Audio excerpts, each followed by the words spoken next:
Right to recall, यानी कि चुनी हुई प्रतिनिधियों एमपी और एमएलए को उनके 5 साल कार्यकाल पूरा होने से पहले ही उनके पद से हटाना। पहले कंसेप्ट ऑफ रिकॉल एमएन राय, जिनका पूरा नाम मानवेंद्र नाथ राय, जो कि एक भारतीय स्वतंत्रता संग्राम के राष्ट्रवादी क्रांतिकारी तथा विश्व प्रसिद्ध सिद्धांतकार और दार्शनिक थे, ने ड्राफ्ट कॉन्स्टिट्यूशन के लिए प्रस्तुत किया था, जैसे कि final member of constitution committee ने शामिल करने से कॉन्स्टिट्यूशन में इनकार कर दिया था।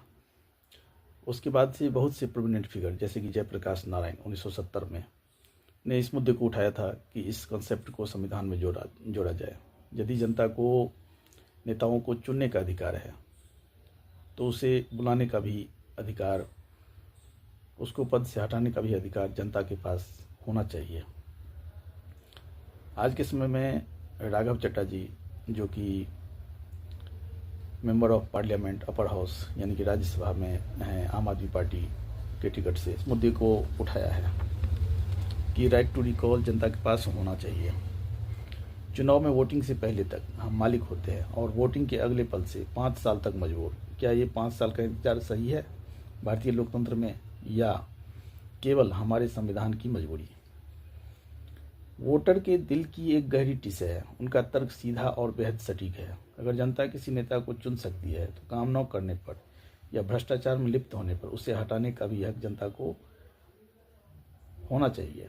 आज हमारे पास राइट टू इलेक्ट तो है, लेकिन अगर कोई प्रतिनिधि अपने वादों से मुकर जाए या भ्रष्टाचार में डूब जाए तो हम असहाय होकर अगले चुनाव तक इंतजार करते रहते हैं। अगर देश के राष्ट्रपति, उपराष्ट्रपति और जजों को उनके अपने पदों से हटा सकते हैं तो एक संसद या विधायक को 5 साल से पहले क्यों नहीं हटाया जा सकता है? दुनिया में ऐसा कोई प्रोफेशन नहीं है जहां कोई 5 साल तक कितनी भी खराब से खराब प्रदर्शन करे और उन्हें कोई हाथ तक नहीं लगा सके। यूएसए, स्विट्जरलैंड जैसे दर्जन से अधिक देशों में राइट टू रिकॉल का कानून पहले से मौजूद है। अगर वहां के नागरिक अपने चुने हुए प्रतिनिधियों को भ्रष्टाचार में लिप्त होने पर उन्हें पद से मुक्त कर सकती है तो हम भारतीय क्यों नहीं?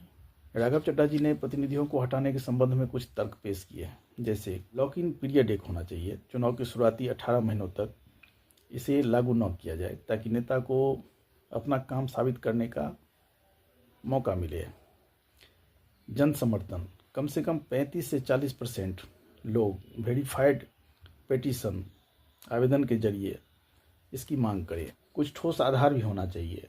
यह सिर्फ राजनीतिक विरोध के लिए नहीं बल्कि भ्रष्टाचार या काम में बड़ी लापरवाही के आधार पर हो। और अंतिम फैसला जो हो, नेता तभी हटे जब 50% से ज़्यादा जनता दोबारा होने वाली वोटिंग में उसे हटाने का समर्थन करे।